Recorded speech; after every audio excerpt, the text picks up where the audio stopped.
আসসালামু আলাইকুম। Trading with Ashikul চ্যানেলের আজকের সেকেন্ড ভিডিওতে আপনাদের সবাইকে স্বাগতম। আপনারা নিশ্চয়ই জানেন গতকাল একটা portfolio management tutorial season 1 episode 1 নামে একটা ভিডিও সিরিজ স্টার্ট করেছি। সেটা হচ্ছে আমরা কিভাবে পোর্টফোলিও ম্যানেজ করতে পারি, এবং গতদিন আমরা 4টা শেয়ার কিনেছিলাম: Apollo Ispat, BRAC bank, ML dyeing, trust Islamic life insurance. তো এই শেয়ারগুলো থেকে আজকের দিনে প্রায় 22,000 টাকা প্রফিট হলো।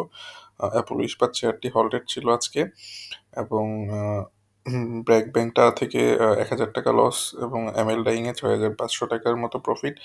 ট্রাস্ট ইসলামিক লাইফ ইন্স্যুরেন্সে 1,274 টাকার মতো লস হয়েছে। মোটামুটি সব কিছু মিলিয়ে 22,569 টাকার মতো প্রফিট হয়েছে গতকালের কেনার পর থেকে আজকে পর্যন্ত। তো এটা হচ্ছে আনরিয়েলাইজড প্রফিট। এই প্রফিট হলে আপনাদের মনে অনেক খুশি হয় সবাই এই ধরনের প্রফিটগুলো যখন হয়। কেনার পর দিনই আপনি যখন দেখেন পোর্টফোলিও আপনার প্রফিট হয়ে গেছে, আপনি অনেক খুশি হয়ে যাবেন। বাট আমাদের এই ভিডিওটা যেহেতু পোর্টফোলিও ম্যানেজমেন্ট টিউটোরিয়াল, সো আমি আপনাদেরকে দেখানোর চেষ্টা করব যে আমরা কিভাবে আহ, আমাদের ইমোশনকে কন্ট্রোল করতে পারি, এবং সেই সাথে আমাদের পোর্টফোলিওকে কিভাবে আস্তে আস্তে বাড়াতে পারি, এবং আমরা কিভাবে ভালো ভালো ডিসিশন নিতে পারি পোর্টফোলিও ম্যানেজমেন্টের জন্য। তো যে ভিডিওটা করেছিলাম যে পোর্টফোলিও ম্যানেজমেন্ট টিউটোরিয়াল, এইটা আপনারা সবসময় এই সিজন মানে একেবারে যারা নতুন আজকে এই ভিডিওটা দেখছেন তারা আগের ভিডিওগুলো দেখে নেবেন। আগে একটাই ভিডিও আছে, আজকে হচ্ছে সেকেন্ড ভিডিও। তো এই ভিডিওগুলো দেখলে আপনি মোটামুটি ক্লিয়ার হয়ে যাবেন।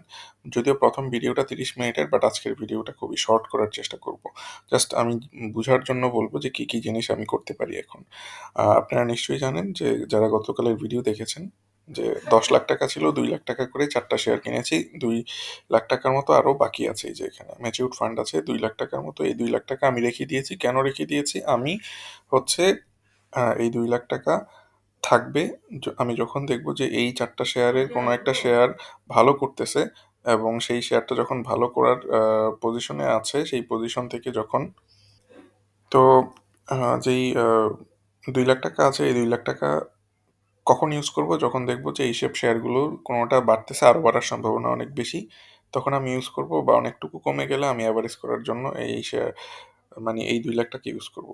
এখন আমার যেহেতু আজকে প্রায় 22,000 টাকার মতো প্রফিট হয়ে গিয়েছে, সো আমি হয়তো অনেক খুশি হয়ে আমি এই 2 লাখ টাকা শেয়ার কেনার জন্য মন অনেক বেশি আপনাকে ফোর্স করতে পারে যে না, এই শেয়ারটা কেন আছে, আমি তো ভালো প্রফিট করতেছি, আমি এই 2 লাখ টাকা শেয়ার দিয়ে আরও নতুন শেয়ার 2 লাখ টাকা দিয়ে আরও নতুন শেয়ার কিনবো। এই ধরনের ডিসিশন আপনাদের নেওয়া থেকে বিরত থাকতে হবে, যেরকম আমি এখানে করছি। যে যেই ডিসিশনটা নিয়েছিলাম, যেই রকম ডিসিশন নিয়েছিলাম, সেই রকমভাবেই আমি কাজ করব। আর দেখেন আরেকটা জিনিস, অ্যাপোলো ইস্পাতটা হচ্ছে Z category share. Z category শেয়ারটা নিয়ে বলছিলাম গতদিন যে এইসব শেয়ারগুলো নর্মালি হচ্ছে অনেক ভালো প্রফিট দেয়, অনেক বেশি প্রফিট দেয়। বাট আমার পোর্টফোলিওতে আমি জেড ক্যাটাগরির একমাত্র একটা শেয়ারই রাখবো। দেখেন আজকে আমি আরেকটা শেয়ার পেয়েছি, সেটা হচ্ছে নুরানি।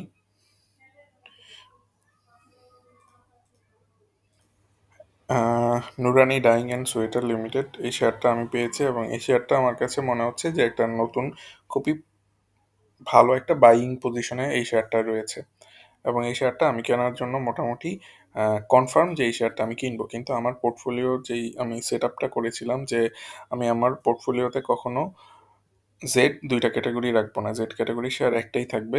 যদি কোনো কারণে কোনোভাবে এটা চেঞ্জ করার দরকার হয় সেটা দেখা যাবে। বাট এখন কোনো আমি সেই ধরনের কোনো সিচুয়েশন দেখছি না, যেটার কারণে আমি আমার যে ম্যাচিউরড ফান্ডটা আছে 2 লাখ টাকা, সেটা দিয়ে আমি আবার নুরানি শেয়ারটা কিনবো। সো আমি এই শেয়ারটা কেনা থেকে বিরত থাকতেছি। আমি আমার 2 লাখ টাকা যেটা আছে ম্যাচিউরড, সেটা আমার মতো রেখে দিচ্ছি। এবং আমি এখন কি করব, আমি এখন আমার শেয়ারগুলো দেখবো যে আসলে কীরকম পারফর্ম করেছে। অ্যাপোলো ইস্পাত শেয়ারটা দেখি। অ্যাপোলো ইস্পাত শেয়ারটা একেবারে সলিড একটা আপ ট্রেন্ডের মধ্যে আছে। এটাতে কোনো প্রকারের কোনো মানে এই ধরনের আপ ট্রেন্ড খুবই স্ট্রং একটা আপ ট্রেন্ড। সো এখানে খুবই ভালো একটা সিচুয়েশন আছে, এই শেয়ারটা নিয়ে চিন্তা করার কিছু নেই।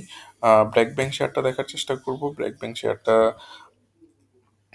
দেখি কি পজিশনে আছে। ব্র্যাক ব্যাংক শেয়ারটাও আজকে সারাদিনে দেখবো যে একটা খুব নাইস একটা ক্যান্ডেল তৈরি করেছে। এই ক্যান্ডেলটা হচ্ছে এরকম যে আহ, কমে আবার শেয়ারটা মোটামুটি রিকভার করেছে, মোটামুটি বেড়েছে। 51 টাকা 60 পয়সায় আছে।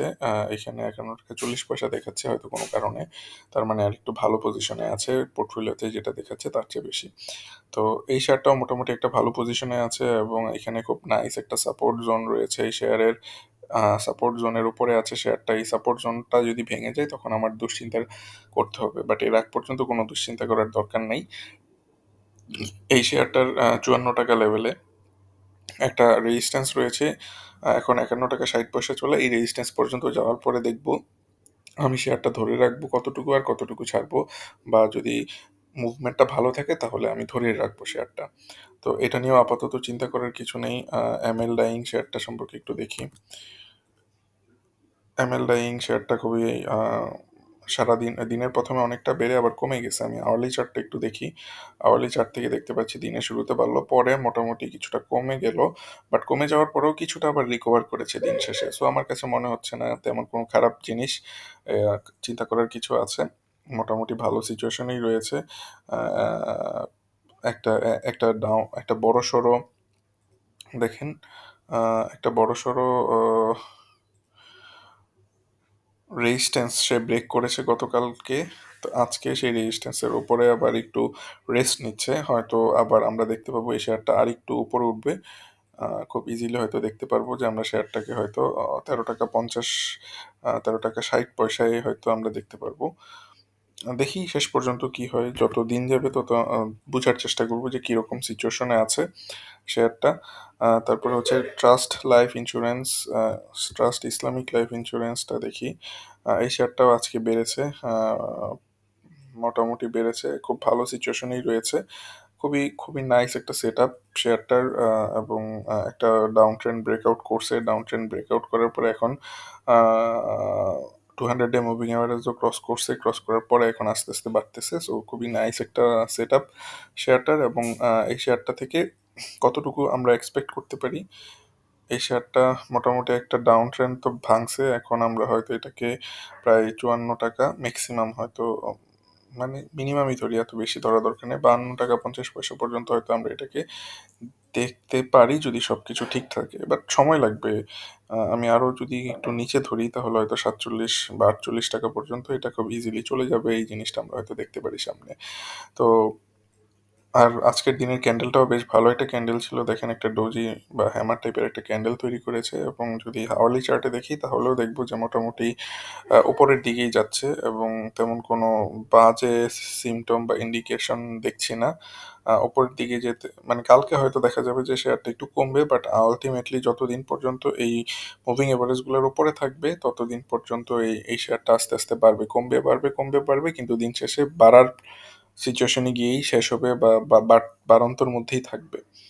তো মোটামুটি যে 4টা শেয়ার দেখলাম, 4টা শেয়ারের মধ্যে আমার কাছে খারাপ কোনো কিছু মনে হয় নাই এখন পর্যন্ত। আজকের দিনটা ভালো ছিল এবং আমি আর নতুন করে কোনো কিছু চিন্তা করছি না, যেহেতু আমার স্ট্র্যাটেজিতে বাই সিগন্যাল অনেক আগেই চলে আসছিল এবং কোনো সেল সিগন্যাল দেয় নাই। So it's okay, no problem. আমি মোটামুটি বলতে পারি যে আমার এই শেয়ারগুলো ভালো আছে এবং আমি আরও ধরে রাখতে পারবো শেয়ারগুলো, আমার বিক্রি করার কোনো চিন্তা নাই।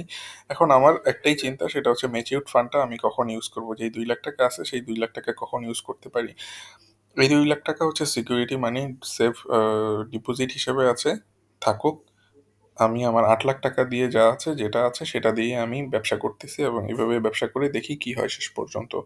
তো আস্তে আস্তে হয়তো প্রত্যেক দিন আপডেট দিব না এই টিউটোরিয়ালটার, যখন কোনো মেজর আপডেট আসে তখন আমি দেওয়ার চেষ্টা করব, বাট আমি আপনাদেরকে বোঝানোর চেষ্টা করলাম যে আপনারা এইভাবে চিন্তা ভাবনা করবেন বা এইভাবে দেখবেন যে শেয়ারগুলোর কি অবস্থা। 20 মিনিট, 10 মিনিট, 15 মিনিট যদি সময় দেন, এর বেশি আর কোনো সময় দিতে হবে না আপনাদের। যা সময় দিবেন সেটা হচ্ছে আপনার শেখার পিছনে, টেকনিক্যাল অ্যানালাইসিস শেখার পিছনে বা হচ্ছে ছোট ছোট নিউজ বুঝার পিছনে সময় দিবেন। নিউজের থেকে আসলে আমি বলবো যে দূরে থাকাই ভালো, টেকনিক্যাল অ্যানালাইসিসগুলো একটু দেখার চেষ্টা করবেন, বোঝার চেষ্টা করবেন, শেখার চেষ্টা করবেন। আহ, তো এই ছিল আজকের ভিডিও। মোটামুটি আমরা হয়তো নেক্সট সেশনগুলোতে আপনাদেরকে আরও ডিটেল দেখানোর চেষ্টা করবো বা কোনো নতুন আপডেট থাকলে জানানোর চেষ্টা করব। সবাই ভালো থাকবেন, সুস্থ থাকবেন, আল্লাহ হাফিজ।